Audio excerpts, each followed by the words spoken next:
Nearly a dozen killings in the capital city so far this year. This is different. As we enter February, why police say the latest string of homicides are nearly impossible for officers to prevent. And Arkansas State Police help a man who had just been shot. Why troopers say this originally started as a pursuit on a busy interstate. Plus, once a teenage girl that ran away from home. Years later, charged with prostitution. What police are doing to prevent it from happening again. Through 75 counties and hundreds of investigations, from the most violent, most heinous crimes to petty infractions. This is Arkansas Crime Watch with Mitch McCoy. Hello and welcome to the first episode of Arkansas Crime Watch. I'm Mitch McCoy. This show will analyze the biggest crime stories of the past week right here in Arkansas. We'll talk with law enforcement officers about the investigation, analyze the cases, and ultimately find solutions to prevent the crimes from happening again. We start tonight in Little Rock, where police are closing in on nearly a dozen homicide cases. Last week, newly elected Mayor Frank Scott Jr. held a news conference at police headquarters to discuss the cases. Police telling us that some of these cases were not preventable. Stephanie Sharp has more. The newest mayor of Little Rock, Frank Scott Jr., updating the city after a violent start to the year. I want to express deep concern and thoughts and prayers and condolences to the victims of loss of life. And thank everyone for being here. Interim Police Chief Wayne Bewley also speaking. He says most of the recent homicides are not random in nature. He says suspects have been arrested or identified in all of the cases but one, the homicide of Wiley Carr on January 16th. Out of the 9, 5 are domestic related, as I mentioned, 3 are disturbance related, and 2 of the disturbance related, the victims and the suspects knew each other. When it comes to domestic cases, the police department says these crimes are hard to track. This is different. It often occurs in people's homes, and it makes it difficult for us, as you mentioned, to patrol, prevent. As of right now, there is no permanent police chief for the department. Mayor Scott says they are working to fill that position and will get help from the community. And once we have the 3 to 5 individuals who make that cut, we will then institute a community forum process as we've done in the past. He says his team is working with deliberate haste to find the highest law enforcement officer in the city of Little Rock. We're going to work every day, every night to make certain that we're the safest city, not only in this state, but in this nation. As officers continue to respond to domestic violence calls, let's dive deeper into domestic-related homicides and, I guess, signs, solutions to possibly help save a life. Angela McGraw from Women and Children First joining us here tonight. Angela, thank you so much. Thank you. Tell me, first off, do you agree with the police department? Are domestic-related homicides, A, patrollable, and B, preventable? So patrollable, I'm not completely sure. Preventable, I do believe that we can prevent domestic violence. I think that there's a way that we can break the cycle of violence. I also think that we can give victims resources and things to look for. And so I obviously think that that's provides prevention.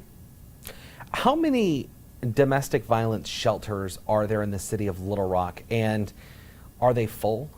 Yeah, so interestingly enough, there's actually 32 domestic violence shelters in the state that are underneath the membership of the Arkansas Coalition Against Domestic Violence, and we are one of those. What are some of the signs of someone being abused in a relationship? I mean, I think people a lot of times think that bruises and broken bones and those types of things are the things that we should be looking for.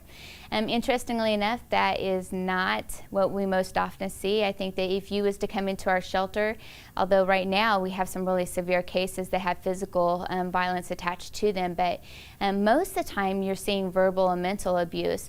And so what that looks like is things like isolation. I think that if you have a family member or friend who's being isolated from you or from their family or being taken even to another location, to another state, I would think that that's a red flag. Jealousy is a huge red flag, and not so much jealousy obviously from the victim, but from their partner. That's definitely a red flag. I think quick involvement is another red flag that we sometimes don't look at as being something we should think about. And I'm not saying that all relationships that are quick involvement and they think love at first sight isn't possible. But what I'm saying is that sometimes you have the quick involvement, it's covered up by this is true love, right? And so partnered along with the jealousy and the isolation, those are some of the red flags that to me are just right up at the top. So let's say there's a relationship, somebody, and I'm just giving an example here, complete control of finances.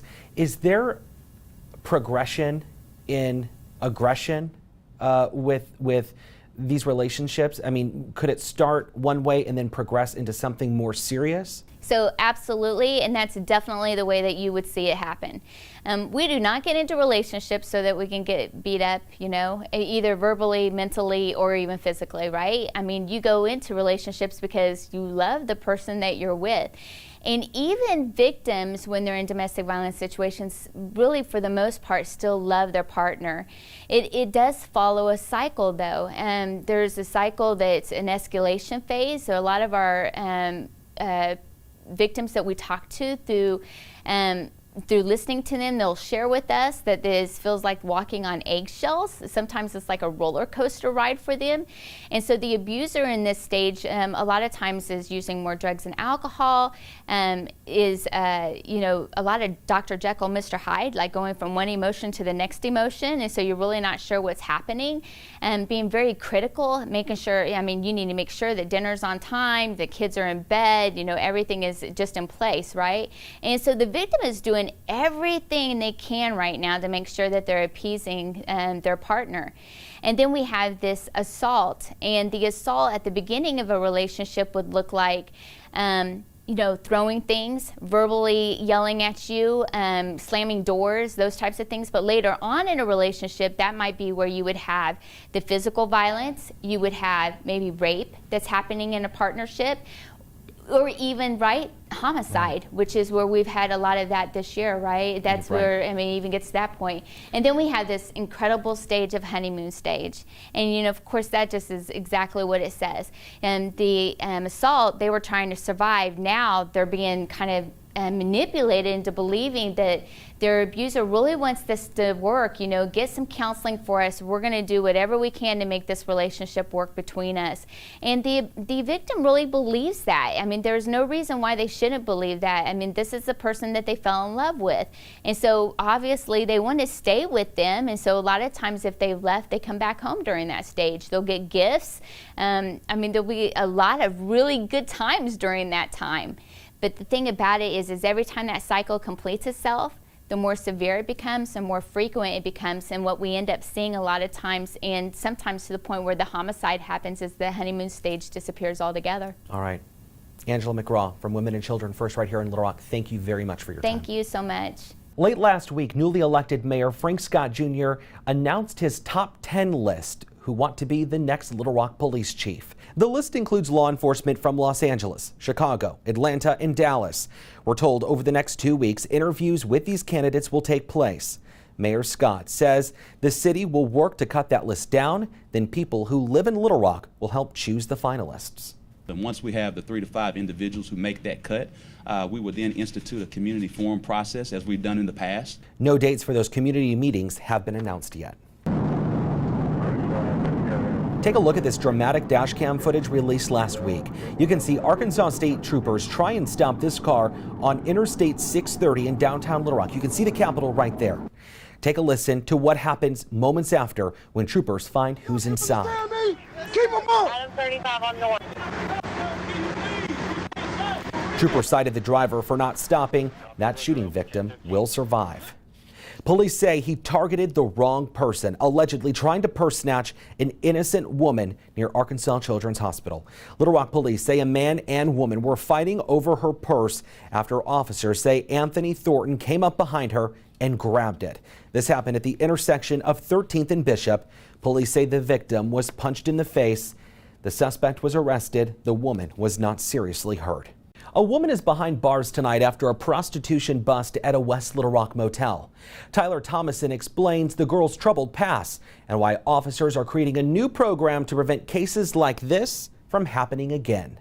The steady hum of hair clippers is a familiar sound. We're just a family barbershop. Hood's Barbershop has clipped, snipped, and trimmed from this spot on West Markham for 16 years. But just up the road, crime continues to grow. Keep your guard up, yeah. It was here at the Motel 6 Tuesday night. Little Rock police arrested 20-year-old Desiree Clark for prostitution. A police report states she answered the door completely undressed after an undercover detective responded to an online escort ad. Setting up a individual that was offering sex for money. A search through archives reveals Clark was reported as a runaway teen at least twice back in 2014. Since then, she's been booked into the Pulaski County Jail 5 times. We have had that in the past where some of our runaways have turned out to be in the system for prostitution or something, things like that. Officer Eric Barnes says the Little Rock Police Department is working on materials for families of runaways. We want to try to make sure that we give them other resources such as youth homes, counseling. It's an issue that's now top of mind. Yeah, it's not near as safe as it used to be. Ready to be picked apart with a fine-toothed comb. Desiree Clark faces charges of prostitution and operating a business without a license. Tyler Thomason is back in our Fox 16 studios. He was the reporter that covered the story. Tyler, tell me, what is the most significant thing about this case that you learned? Well, in this case, when you're talking about the suspect, Desiree Clark, we do know from past reports she was a runaway as a juvenile, and that's something I asked the Little Rock Police Department about. So is there any evidence here that would suggest that she is a victim of human trafficking? None that we found, nothing on any of the reports that we obtained. As far as we know, just from the reports that we gathered, including the ones where she was reported as a runaway and the ones where she was reported as a suspect for prostitution, there was no mention of any human trafficking. There was no evidence to suggest that might have been a factor in this particular case. But again, going back to the story, she was reported as a runaway, I think when she was 15 or 16 years old. And then now at the age of 20, I believe, she is arrested for the crime of prostitution and listed as a suspect. So it's something that people are thinking about, but again, going back to your question, no apparent evidence of human trafficking in this case. You know what's really interesting, and I'm sure you see it in your reporting as well, especially with the interstates. You have Interstate 30, you have Interstate 40. Both of those interstates, especially talking with law enforcement officers, are interstates used for not only drug trafficking, but human trafficking. So is that something you think that LRPD is taking into account as they start this new program in terms of trying to keep track of runaway juveniles? I'd like to think so, and I sure would hope that would be something they keep their eyes on, because this hotel where this happened was right near 430, which of course links to I-30 and 40, and you can hop on and off very easily. And this particular hotel was right on the other side of 430, so the access is there, and it was a hotel where people suspected there was prostitution and things of that nature, and kind of alluding to what you're talking about, Little Rock Police say they want to start a program where anytime there is a juvenile or a runaway, they want to have resources collected from various organizations to give to parents to try to help that child come back home, or when that child does come back home, keep them away from the streets and things that could lead them to trouble. So again, that's a program that Little Rock Police is working on right now. So the hope is that they can get that together and make those available, those resources to families when children are reported as runaways or missing. Yeah, absolutely. Well, Tyler Thomason, thank you. He is back in our Fox 16 studios diving deeper into this story that he reported on last week. Of course, a story that is also on our website right now at fox16.com. Tyler, thank you very much. Absolutely. Moving to Texas, where we're hearing from family members of the couple accused of opening fire on undercover Houston police officers while they were serving a search warrant last week. Neighbors say they heard little from the couple, both found dead after 5 Houston police officers were injured in an apparent exchange of gunfire. The suspect's sister would not speak about the allegations that his brother and sister-in-law sold heroin, only that everything seemed normal leading up to the shooting. We had a great conversation last week, he and I, just telling me he loved me and he was proud of me, and I just shared with him that I loved him. The Houston officers are expected to survive. A pit bull dog also charged at officers and was shot. In your crime tracker report tonight, Bryant police arrested a shoplifter from the Walmart who took off and then later found in a dollar store. Cabot police say a person lost their wallet and someone made 2 purchases on it. Officers say these images were captured close to those transactions. Pine Bluff officers looking for people who stole someone's TV from a home. Police say it happened on Mosley Street. And investigators in North Little Rock say these suspects broke into the Whole Hog Cafe late last month off Warden Road. Take a good look at these people and their car. Call the NLRPD tip line if you know who they are. In your cold case watch tonight, investigators in the capital city are looking for the person who shot and killed a man in February of 2017. Wilford Banks III was shot multiple times in a drive-by on West 25th Street. He was 29 years old. If you know anything about his killing, there is a $10,000 reward for information leading to an arrest and conviction. Tonight's mug of the week didn't take long to find. It goes to Kristen Abbott from Garland County for her face of confusion. She's 24 years old. She's booked on criminal mischief and domestic battery charges. No word on when her next court date is. Remember, if you have any information on any of the cases that we discussed in tonight's show, you are asked to call your local police department. We want to remind you all of the suspects you've seen tonight are innocent until proven guilty in the court of law. As we leave you, here's a look at Arkansas's Most Wanted. Have a safe week, and I'll be back on the streets tomorrow night on Fox 16 News at 9.